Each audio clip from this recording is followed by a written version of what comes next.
All right, so we're back with the window on the lawn. And when I did my initial measurements, when this window was in the wall, these bottom corners were not square, but they are square now, which tells me that once I've removed the window from the wall, unscrewed it entirely, that the window is now back in shape, which means I can rescue this window. So I gotta flip it over, there's a corner that needs epoxy down there.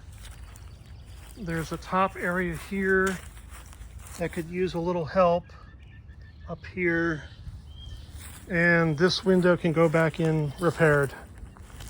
But I'm really disappointed at the contractor, because he just rushed. He was flying along and they were doing all kinds of damage and they were messing up my house, and we had to call for help from management to come out and watch these guys. And they still wound up screwing up one of the windows, which is over here.